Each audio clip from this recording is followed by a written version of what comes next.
Bismillahirrahmanirrahim. Alhamdulillah Rabbil Alameen. Waqibatun lil mustaqim. Uhwana ila ala wadalimeen. Muhammadan who was Sayyidina Makbubana Kana Sayyid Mursaleen. Salawatu Allah Ta'ala wa salamuhu alayhi. Innani ote subhanahu wa ta'ala. Amtanani wa shukri. Assalamu alaikum. Rahmatullahi wa barakatuh lil ikhwani fati fi din. Wassalamu ala mani tabahuda lil ikhwani fati fi Africa, Europa, America, Caribbean, wa kulli makan.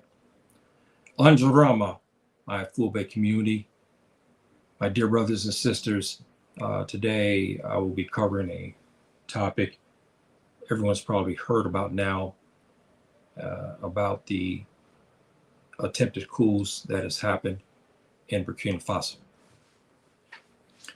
And there's been a lot of pundits, especially in the United States, black folks, African Americans, Afro Americans, whatever you want to call them, who are entering into the fray, who are now making programs about the Sahel. And they are okay. The program's okay. They're limited because they're there in the United States, but their historical significance, they just don't have that. But you can't get the news from these particular programs because they get you kind of caught up, but they don't give you real good information to help you to decipher the information that on the ground level, because they're not here in Africa like I am. And so this is a problem that is happening now, brothers and sisters. And I'm going to pull up a map so we can get, for those, so you can understand what's going on here. You see Burkina Faso, you see Niger, you see Mali. You heard me talk about last week, Burkina Faso, about the new axis that is developed between Mali, Niger, and Burkina Faso. And Burkina Faso's leader has been very prominent in the world of late, especially there in Russia when the Russian President Putin summoned African leaders there for African summit. And he was there, and they said that he showed up and he showed out. And he has been on many of the minds of many of the Western leaders because he's appearing and he's becoming even more anti-West. And that's, of course, is a threat to the aspirations, the 400 aspirations of the the Tuba powers, who want to still be able to march in through Africa, take our wealth, and do what they have to do with us when they want to and how they want to. And when they tell us to jump, we're supposed to jump. And now we are starting to have young African leaders who are saying, look, I've had enough of this. You don't want to be equal partners with me. Okay, so I don't want to deal with you. And this situation here is no different. And what is troubling here, brothers and sisters, about this situation is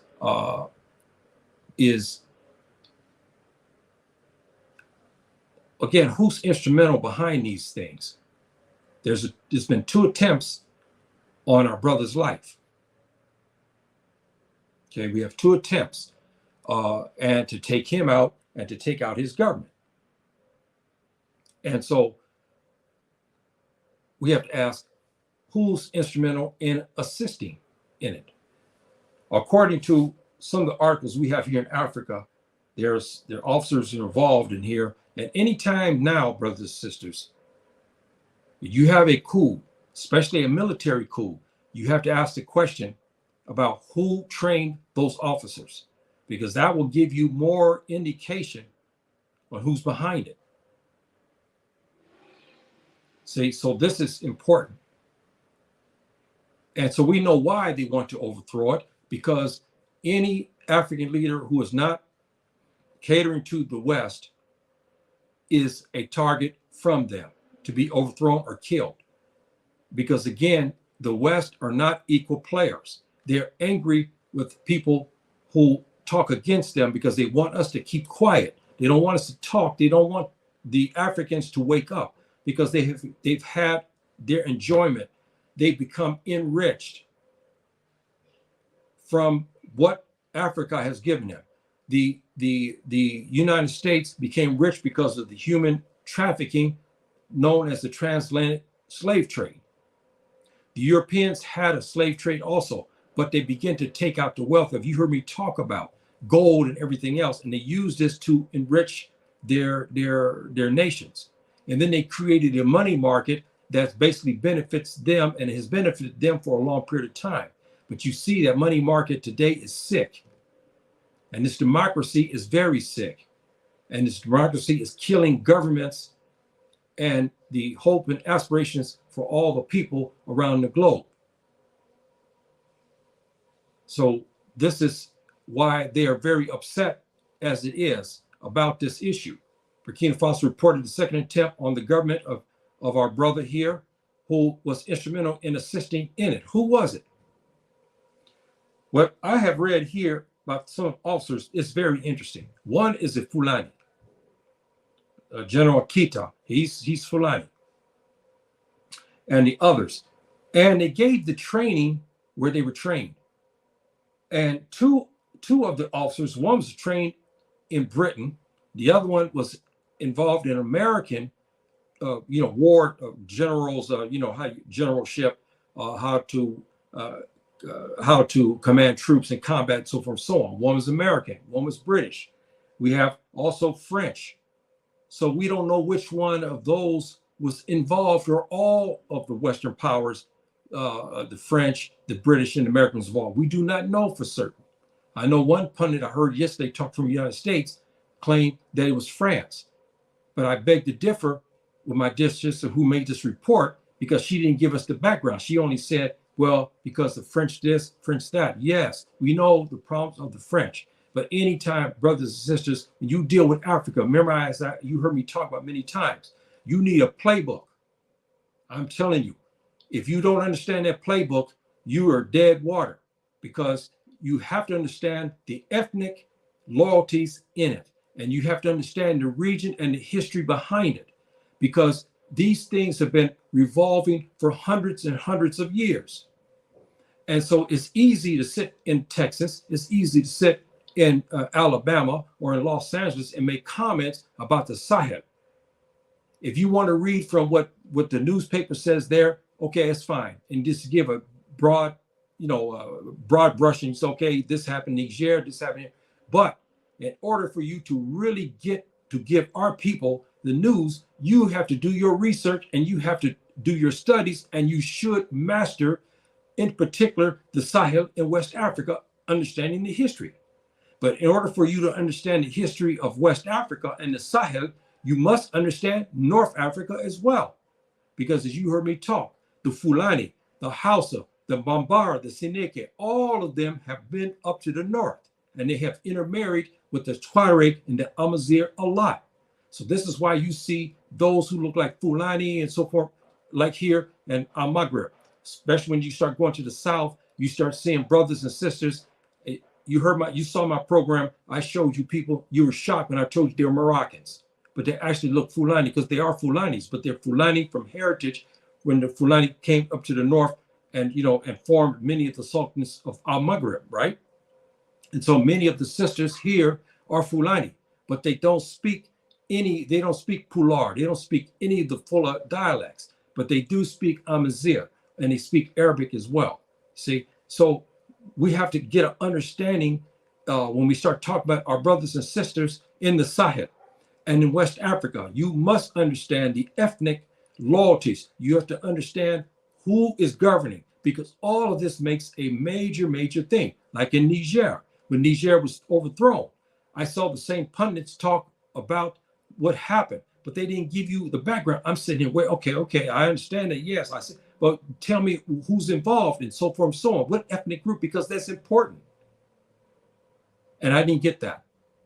So in situations like this, brothers and sisters, I'm not trying to lambast my brothers and sisters there in the United States. They're trying to give some news. But what has happened, I lived there 50 years. And I'm telling you now, the news on Africa is very slighted. And this is why our children in the United States are dumbfounded, because they don't know anything, because we're not giving them good information in history. I had to get that when I got to Africa. I mean, excuse me, when I got to the university and I began to study. And then when I came here to Africa, then I began, because I came on the ground the first time I came, and then I came back again in 2005. And then I finally said, hey, that's it. I'm moving to Africa in 2006. And I've been here ever since. So it's important, brothers and sisters, when we have news of what's happened and these coups are taking place, my advice to you is, whoever the generals are involved, learn who their ethnic groups are. That's first. Second, learn who trained them, because that may give you a clue who overthrew them. See, that's important, brothers and sisters. That's very important. Burkina Faso and its war on the Mujahideen groups and militias. Now, I'm going to tell you something, brothers and sisters. This is a very important aspect, because as we speak now, Mali, Niger, and Burkina Faso, there is a heavy movement of Mujahideen. Those who don't understand Mujahideen, it's what you call in English jihadists, which is no such word in the Arabic language. It has no meaning like that, because jihad in Arabic does not mean that. And the verb of this word that they're trying to use doesn't mean what the West have said. But we know them according to what subhanahu wa ta'ala verbiage is, mujahideen. That means that they're fighting in the cause of Allah to make his name reign supreme, that his law reigns supreme through the land, in the hearts and the actions of all the Muslims. This is what we talk about. And this guy who struggles in the name of subhanahu wa ta'ala to bring his way, his sunnah, his sharia to the area is a mujahid. That's one. Mujahideen is many. That's just those who didn't understand that, because I'm not going to use that word jihadist. It's an insult. It's like being called the N-word, brothers and sisters. You're calling a Muslim like the N-word, because when you call me a jihadist, it's like you defaming subhanahu wa ta'ala, because subhanahu wa ta'ala has high praises in the Quran for the mujahideen. And you have to understand the differences between mujahideen. Now, you heard me talk for the last couple of weeks. I won't get into that too much anymore, but I want to give you some facts here again. The AQ and the IS, they're not mujahideen. Okay? Understand that, brothers and sisters. They're not mujahideen fi sabilillah. Yes, they advocate the sharia. Yes, they advocate this, but their mode of operandus is not the same as you see a mujahideen. And you look at the history, you look at all of the mujahideen groups, look at our famous mujahids, Usman Den Fodio, Samari Toure. You look at the great Fulu empires. You look at Sawadi. I mean, you go all the way down and list all these brilliant African ancestral rulers. I ask you a question. Were any of them like the AQ and IS? That's your answer. If your answer is no, they're not, that gives you answer who is actually a mujahid or not. Those ancestral brothers mujahid, because they spread the name subhanahu wa ta'ala. Those guys don't. Even though they say they do, but they have another way of doing it, and is wrong according to the Sharia Allah. So I want to get that point out. As the mujahideen groups are still in control of large stretches of land, to the point that is dictating education in their areas. Brothers and sisters, I'm gonna pull this map up again so you can get a look at Burkina Faso, and you look at Niger and Mali. We have the same problem in this regard. We have this, what they stop to talk about.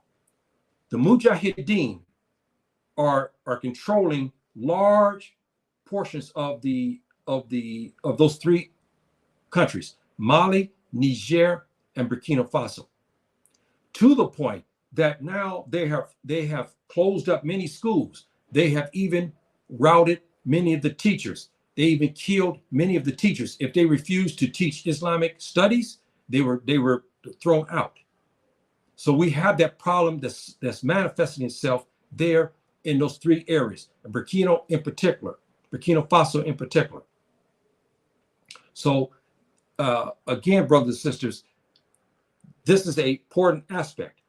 Now, when we talk about this issue again of who is behind it and whatnot, why are the West, and this is something too, brothers and sisters, when you look at something like this, you've been hearing ECOWAS, you've been hearing the West, AU, all of them talking about, about the coups that's happened in the Sahel in particular.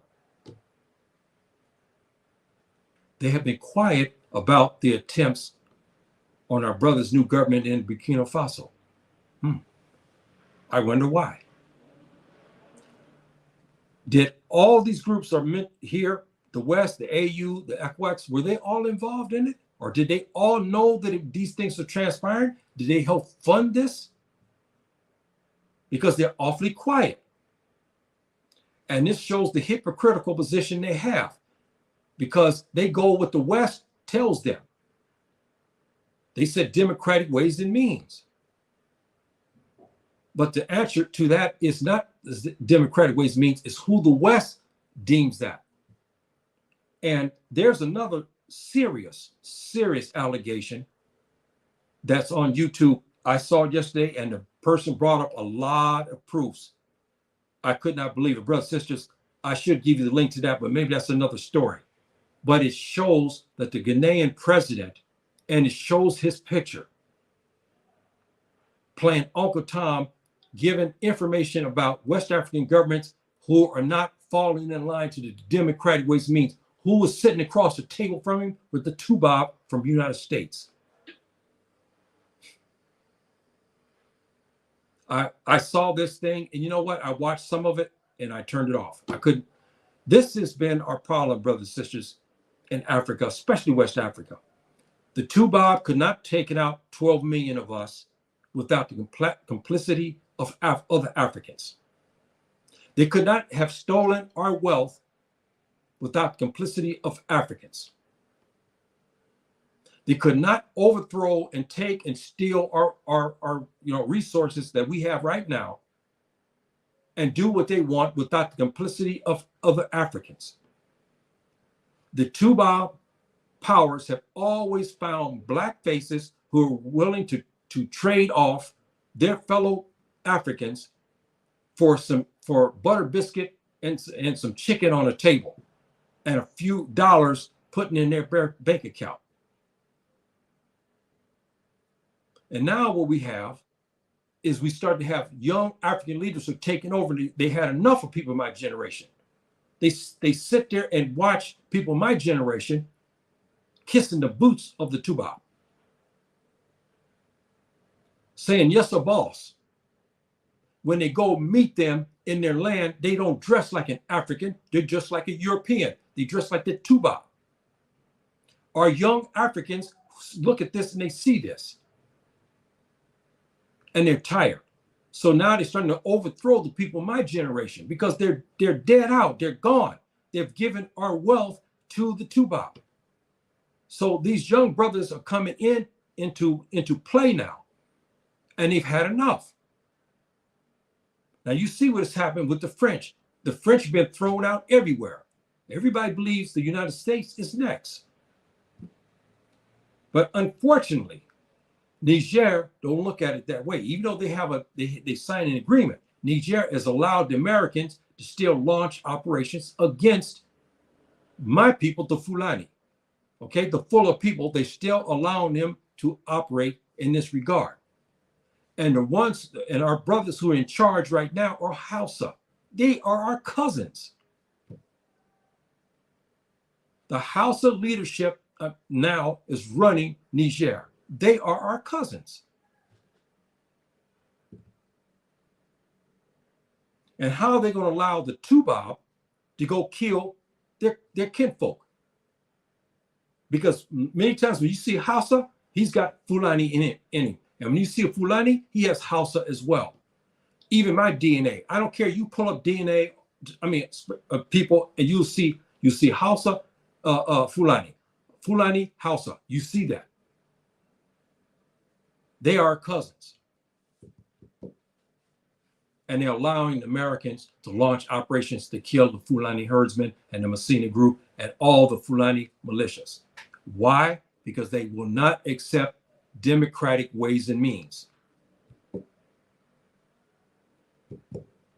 So this is a problem. And brothers and sisters, I'll get to you guys in a couple of minutes there, my dear brothers in the comments. I will get to you. We have a problem, brothers and sisters, because what's waiting in the wings now are these brothers. They are waiting in the wings. These are Fulani brothers. We have Tuareg and Afro-Arab brothers are waiting in the wings. They better do something to go to the table, as you heard me say, weeks upon weeks, to quell this. They're going to have a tough time. And the Fulani herdsmen in the region are not playing any games with nobody. They are rated the 4th deadliest group in the world today. They're not playing with nobody. They have radicalized. They have been extreme in some of the things they've done. And they are now taking, they're killing, I mean, everywhere. In Nigeria, you know, there's a lot. They said about 11,000 across the Sahel. The Fulani herdsmen have killed over 11,000 Christians who've attacked them, and they've attacked them back. And they went in jihad and fought them. The Fulani herdsmen are not playing any games, to the point the Global Terror Index said the Fulani herdsmen now in their militias are the 4th deadliest group. Our brothers have to come to the table to mediate with these brothers. And they must bring our scholars. They must bring our scholars into the fray to mediate, because they will listen to them. They will listen to them, brothers and sisters. See, and Burkina Faso is no different. Burkina Faso has, I told you, Mujahideen have closed up schools. They've created madrasas, and they have Islamic schooling. They have taken over some cities, and they put Islamic governance in it. This is very important. And now we have news, brothers and sisters, where we found out here, I got it from the Moroccan Times, that Algeria has mediated with Niger. Now, this is very interesting. They gave a 6-month timetable that they're gonna turn their power over to the populace. This has now been mediated. The Algerian government has reported this breakthrough. I don't know what's going to happen with the axis between Niger, Mali, and Burkina Faso when the citizens take over there. I don't know. I'm not sure what's going to happen there. I got my notions, but we'll wait and see. Salam alaikum, my dear brother. Shikari, salam alaikum, my dear brother. Yes, it is so sad.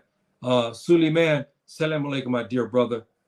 Yeah, and you know, it is a very sad situation altogether, because again, brothers and sisters, the Africans we just cannot seem to get rid of the Tubab.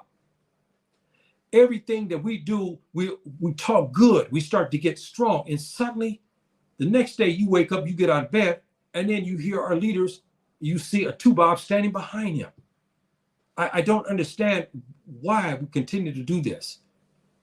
Our brother in Burkina Faso, to his credit, yes, he's warmed up to the Russians, but he's given Russians some ultimatum, which is good, because Putin has a lot of respect for the president of Burkina Faso. He has a lot of respect for him. And he's basically thrown the West to the side. And this is very interesting, to say the least. Oh, excuse me, my dear sister. I'm sorry. I'm sorry, my dear sister. I'm late. Okay. I'm sorry. Please forgive me. And asif in Arabic. Please forgive me, my dear sister. I thought you was a brother. Thank you. I don't get too many sisters that come on the program. Thank you very much for showing up, my dear sister. Please forgive me for my slight. So, you know, we have this problem, brothers and sisters, and I'm hoping that our younger African leaders come to you know, come in and thank you again, my dear sister. Thank you. And to, you know, get this thing and get it right. so we can be free. And we're, again, brothers and sisters, none of us are saying that we hate all Tupac. That's not what the situation is here. What we have a problem with is the government and its apparatuses that are used to, in its 400 reign of hell and killing and trafficking of human resources, the trafficking of human bodies. This is what we're against. They refuse to be partners with us. This is what we have. We're not talking about the tourists who come over from Washington, D.C. or New York City to come here to look at our beautiful continent. We're not talking about that. We want tourists to come, because when they come over here and they see me, they see others, and they see how things are, it helps, because maybe their sons and daughters will get into government and they will be able to quell the stuff that's going on inside the United States today. So we're not after the tourists. We're not after the rank and file Tupac. We're after the governments and their apparatus. This is what we're up against, because this is what is stalemating us here in Africa for 400 years. This is what we're talking about. And so, brother, sister, you know, when we see these things in a nutshell, Burkina Faso is going to have a hard time. And I'm going to tell you, when we look at this, Burkina Faso is a very small area.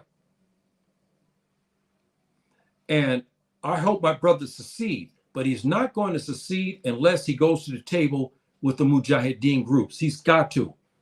He needs to go to mediate with them. He's got to settle that, brothers and sisters. Okay, that is, I mean, that's no doubt. And also, I wanted to give this to you, brothers and sisters, because why? Many of our, even in Africa and in the West in particular, we are being all labeled Islamic State. Every strong Muslim that goes to a masjid, he's connected to the AQ in Islamic State. Every Muslim who wears a turban is connected to Islamic State or to the AQ. Every Muslim who praises Subhanahu wa Ta'ala and we want his name supreme, they say we're part of AQ in Islamic State. I told you, and I've said it again, the Fulani herdsmen and our militia groups are fighting them. They're fighting AQ in Islamic State. And at least this article came out. This man had the correct basis in history. He knows, and he did his research. He found that our brothers, the Fulani herdsmen, are fighting even Boko Haram. And matter of fact, Boko Haram just killed, I think, 11 Fulani herdsmen in Nigeria here about 2 weeks ago. So I put that there because I want that clarification for those who keep labeling every Fulani as AQ and IS. And I have to be a stickler about that. Because again, I've said it all along, what is the Islamic State? What is the Al-Qaeda? What do they have to do with the Fulani herdsmen and our problems with the waterways and our grazing rights? They have nothing. So why would we need to join? Yes, we have some wayward Fulani who have joined, but it's a small, tiny fraction. Less than 1%, 0.2, almost practically none. And I want you to see that to get you to understand that the Fulani people are not all part of IS and IQ. I mean, the AQ, excuse me. That is a fallacy. And again, the West does that because they want every person to kill us where we stand. And they just look, you know, Sheikh Yahya and all these guys, yeah, they're because the NBC and because the Tubac media has said that all these guys are Islamic State. And here I'm showing you why the Kitab Masina, who they're Fulani herdsmen. They're fighting who? Islamic State. Now, I want everybody to see that, and you spread that. Because when you see these articles that come out from some Africans, also African news agencies talking about this issue. And every time they see a Fulani herdsman, they say he's part of AQ and he's part of the Islamic State. That's not true. This here gives you indication what it is. Who is the nucleus of the Kitab of Musina? They're Fulani herdsmen. How the militias that they have run around, who are they? Fulani herdsmen. Who are they fighting? They're fighting against Boko Haram. They're fighting against Islamic State. They're fighting against the AQ. And so I want you to get that understanding, brothers and sisters, my Hausa of brothers and sisters who watching this, or who, if you're Senika or you Seniki or you Bambara, you Igbo or Yoruba, or whomever you are, you Wolof, Mandinka, all the way across, get an understanding that all the Fulani people are not criminals, are not criminal extremists. We're not all of that. Okay, I want that understood. So that way we don't have this misunderstanding, because I've even read many of our articles and they've lumped all the Fulani as saying all of us are criminals and all of us are murderers and we're part of AQ and IS. It's not true. I wanted to get that point out. But brothers and sisters, we have to have the input now from our Ulama. They should be involved. Our brothers in Burkina Faso, they should enlist the scholars to come to make a visit to them, to bring them back to the right path.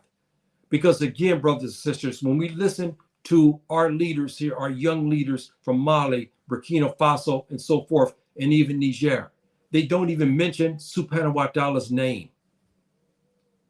They don't even make sure that his name is supreme through the Muslim lands, and they're in a Muslim country.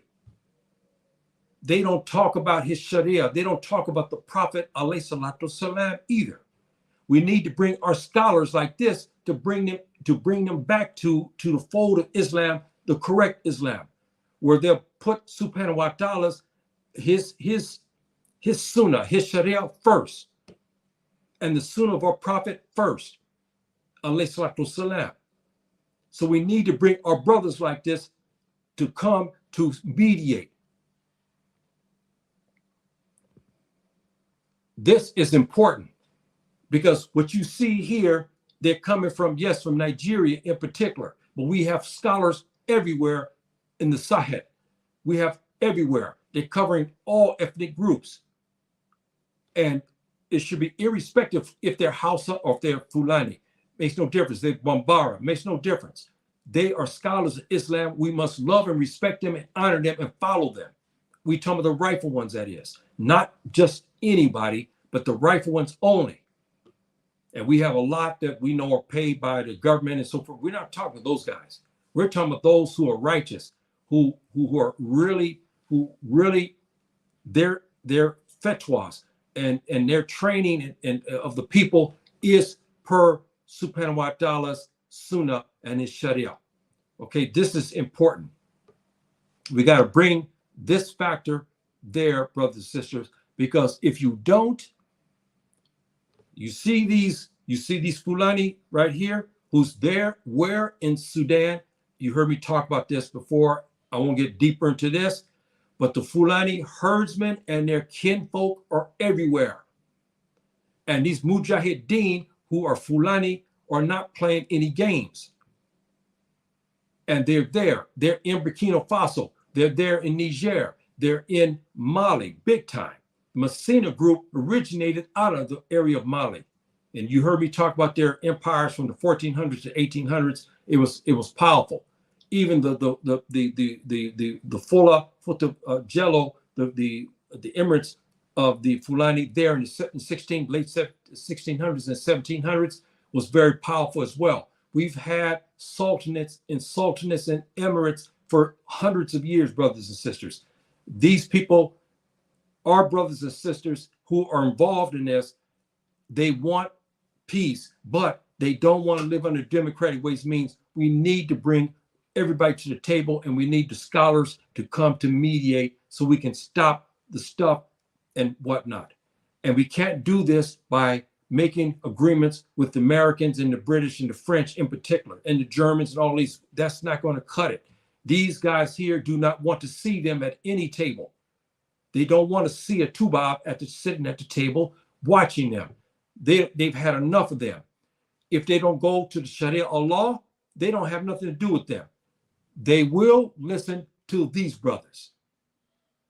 This is the funny thing. They will listen to these brothers. See, so that is the key.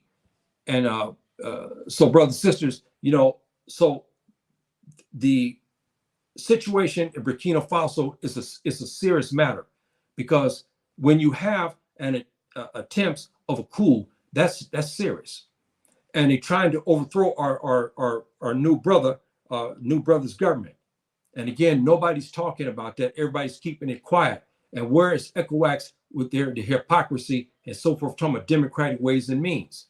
See, and now suddenly people are trying to overthrow them. They don't have nothing to say about it. They haven't condemned it or anything. They've been quiet about that. The West has been quiet about that as well. See, and so this is why we have to look at this for what it is.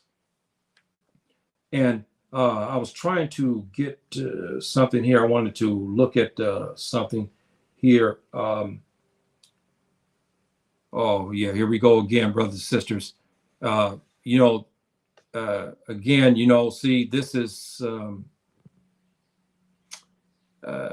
the, powers to be, what they're trying to do here. Let me get out of this.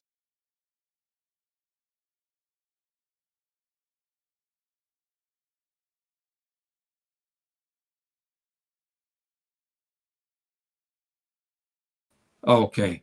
Yeah. Sorry about that, dear brothers. I can't control my computers and anything, because we have people who are breaking through my system all the time. They take my emails, they do everything and whatnot. And it's funny, I had an argument here the other day about this issue.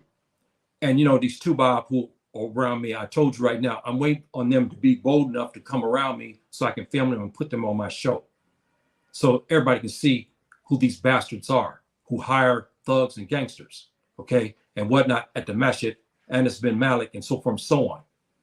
And, it's funny. They put devices, we leave our house, they put devices all through my house. And so they want to know what I'm saying. Well, it's funny. I'm not hiding nothing. They come on, they see on my show what I said about them. I call them bastards.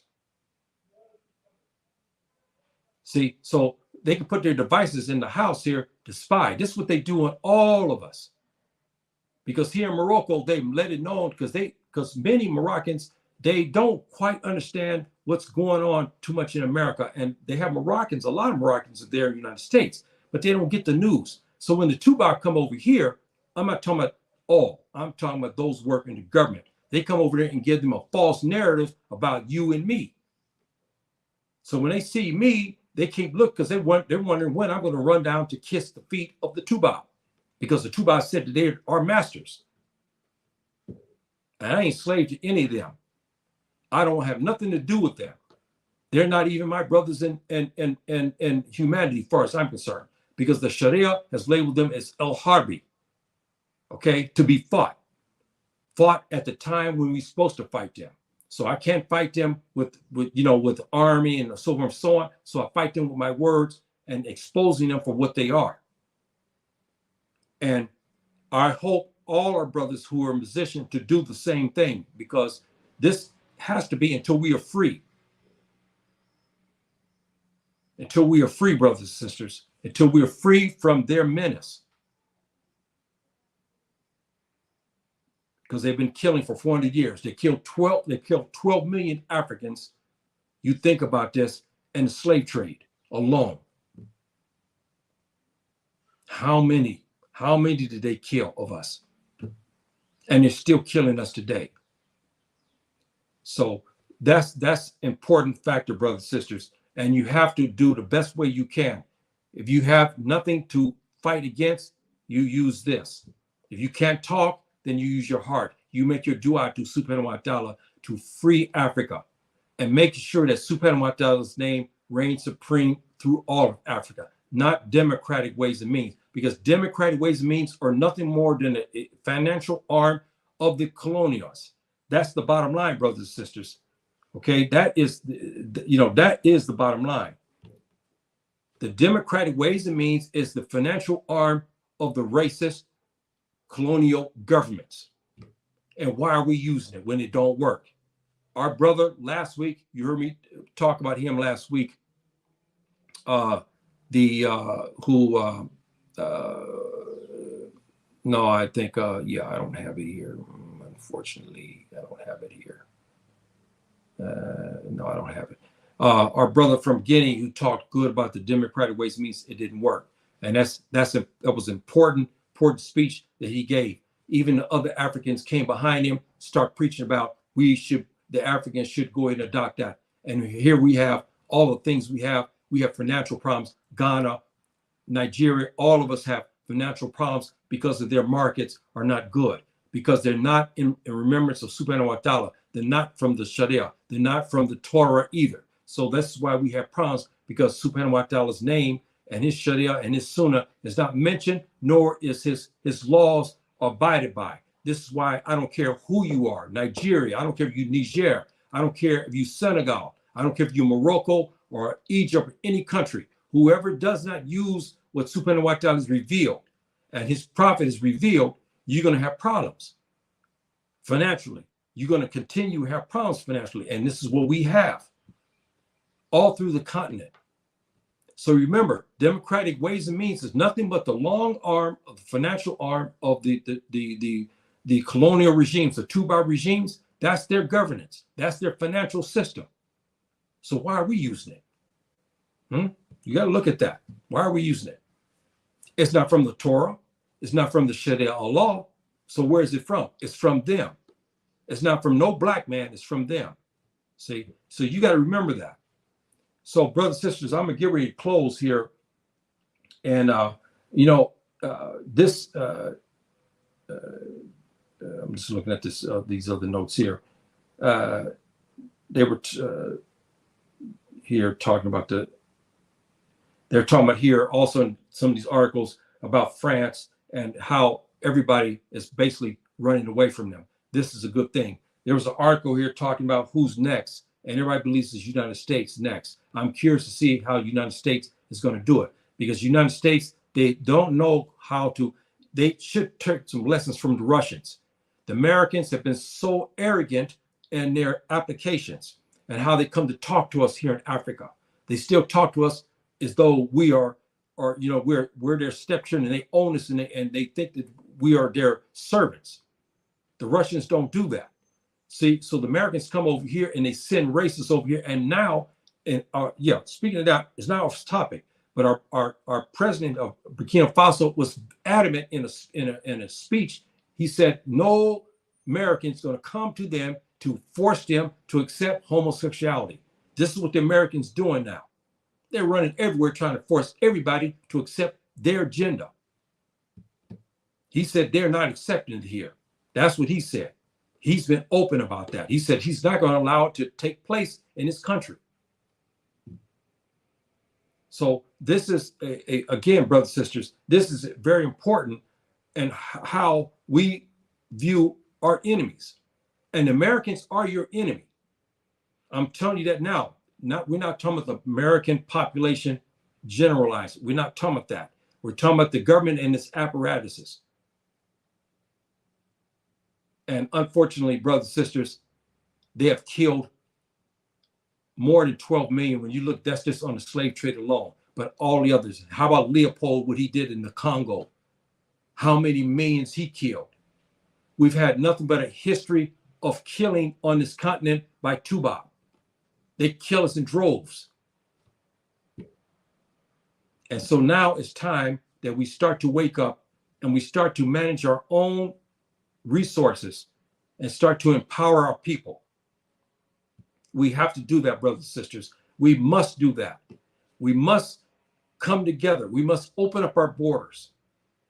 We must negotiate with other Africans who we disagree with.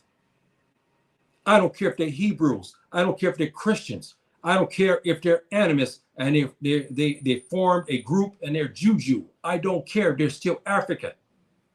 We should get them to the table and bring everybody into what is best for us. And I'm telling you right now, democratic ways and means is not the best solution for us. It is not. And it won't be, because it has nothing to do with subhanahu wa ta'ala. And we have to make sure of that, brothers and sisters, that we don't use their system anymore. That's important, because it's tearing up the world, literally tearing up the world. So lastly, when I look at, this is Arabic language here, for those who can read it and understand it, we see the red here, the Sahel. I want people to understand, when you talk about the Sahel, many people think it's just a small stretch of savanna and wasteland. Brothers, it is not. It stretches from the Atlantic all the way to the Red Sea, not the Red, excuse me, to the Indian Ocean. So it stretches a long, long way. And in the red, because it's a killing zone, that's how I had it made, because the Sahel is a killing zone right now, brothers and sisters. And we're not getting any better. We're dying, and we have ethnic strife in it. We have coups taking place in it. We have Sudan, who's still fighting and so forth. Chad is in the mix as well.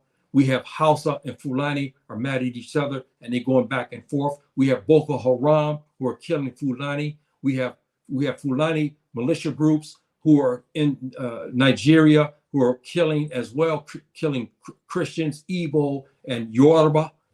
We have all this stuff going on. We have the doggone killing the Fulani in Mali. We have the Tuareg and Afro-Arabs in Burkina Faso who are killing many of the Fulani. See, so we have this. We have in Niger, we have the Afro-Arabs and the Tuareg who are fighting against the Hausa and the Fulani. And the Fulani and the Hausa in Nigeria, in Niger, refuse to get together, because if they got together, they can run the whole place. And they still staying separate, and even though we're cousins. See, so the Sahel in the red there is a major issue, brothers and sisters. It's in red because it's full of blood, because people are dying every day. And we have too many ethnic strife. This is why the Tubal can always come in and cause problems and cause coups to take place. So I'm going to give you this last, and I will close. Brothers and sisters, for your edification on the news, when you see an African government being overthrown and they start to talk about the military who's doing it, don't listen to all those pundits from the West. I don't care if they're African Americans or not, because they don't understand the history of our region. In this context, they don't understand the region. You look at those officers and you look at their ethnic backgrounds. That's important, because it still matters here in Africa. Secondly, after that, you look to see who's trained them, because whoever has trained them, not their initial training when they first got into the military, but who trained them to be generals. It's either the Americans or the British or the French. You have to look at that. That's important, because that may give you the indication who gave the tacit authority to overthrow the government. So I'm giving you these little tidbits on the playbook so you can understand. When you hear something go on in the Sahel in West Africa, you start pulling out your playbook. And you start looking at the ethnic groups and the loyalties to that. In Niger, what's the problem there? We got a severe problem here. We have the Tuareg, we have the Afro-Arabs, and then we have the Hausa and the Fulani in particular.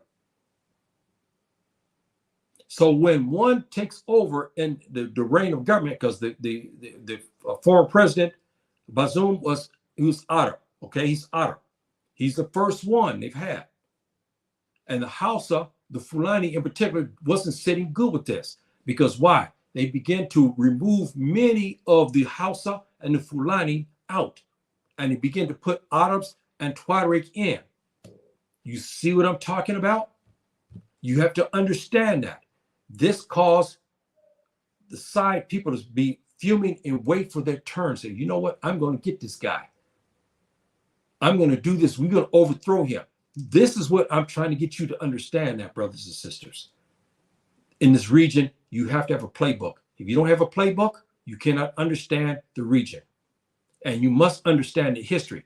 And again, I will be closing. Again, brothers and sisters, make this point you put in your head.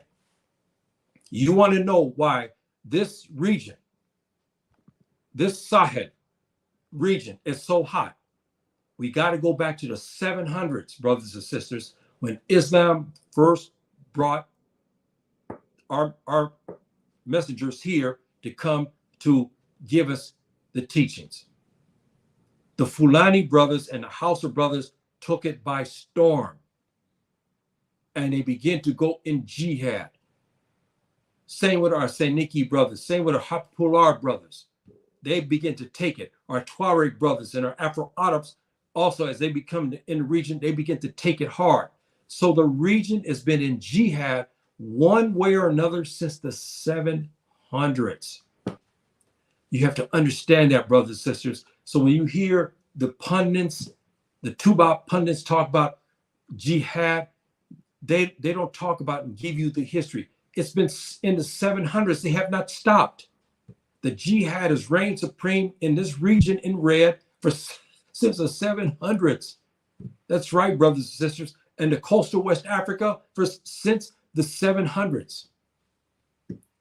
So I want you to understand that, and so you can get a better picture. So when there's coups and so forth and so on, go back to your playbook, look at that, find out the officers who are involved. And then you say, okay, what's their ethnic groups? Look who's trained them. I'm giving you all these pointers so you can understand. So when the pundits, you turn to YouTube or something and they just start talking about the region, you can sit there and listen to them. When they don't give you this and that, you can pull it out for yourself. Because a lot of them do not have the education about the Sahel. They can give you generalizations of it, but you should learn. And that's what I urge my brothers and sisters in the United States, the African Americans, to learn, because many of you are Fulani. And many of them start to uncover their heritage now. They're shocked to find out they are full of. They didn't realize that. So you should go back to your history and look. And those inside the United States, and I will close it here, get your DNA done. It's important. For me, it's closure. You're sitting there in the United States, you're called Black, you're called African American. Those misnomers, but what is an African American? Because the African continent is massive. So what are you? Are you what? Are you Hausa American? Are you Tuareg American? Are you Senike? So what are you? What was your grandparents? Those things you should ask yourself. Well, we have many there don't care about that. They say, well, I'm Black. To me, that's not good enough. I want to know. I want to know who my ancestors were. I know they were Black from Africa. So what? I want to know, were they Amazigh? Were they Tuareg? Were they Senike? Were they Bambara? Were they Wolof? Or Igbo? Or were they Yoruba? Hausa or Fulani? So what would they? That's important for me to know, and many African Americans need to know that. So you get to understand the history. Once you understand the history, brothers and sisters, then these coups that take place in the Sahel and the coastal West Africa, you start to understand that. And lastly, don't forget this. Your brothers, your kinfolk had a lot to do with North Africa as well. Don't think that's a lily white European country and that's it. That's not the case. You heard me talk about it, giving you my evidence on that. It is not. The great sultanates, the Fulani, were involved in it, and they were masterful in helping to create, especially here in Al Maghrib or Morocco, as we know in English. They were significant in the five sultanates here, so it was important. Okay, my brothers and sisters, I want to thank all those who showed up today, and again, my apologies to my dear sister, who I thought she was a brother, she's a sister, and all those who will show up in the future. My brothers and sisters, thank you very much, and those support me. Well, if you like these kind of talks, please subscribe to me, pass the tape, and so forth and so on, and hit the books, brothers and sisters. Hit the books so you can learn what your brothers are and their history and where they are. Don't just be satisfied because you live in Nigeria. You don't need to know what's going on in Mali. It's all intertwined, brothers and sisters. It's all intertwined. Those brothers are sitting there in Mali. There's Hausa there as well. Okay, so you may be talking about your cousins. So before you start to condemn them, you need to understand perhaps they're your cousins. You got to understand that, and make sure. Don't think you only in a little small box. You're in Abuja and you say, "Hey, that's it." No, you may have relatives sitting in Burkina Faso. You may have relatives sitting in Niger. especially the House of Brothers. You have many of your relatives sitting in Niger, and you know that, and I know that as well. So be mindful of that. Okay, my brothers and sisters. Assalamu alaikum. Rahmatullahi wa barakatuh.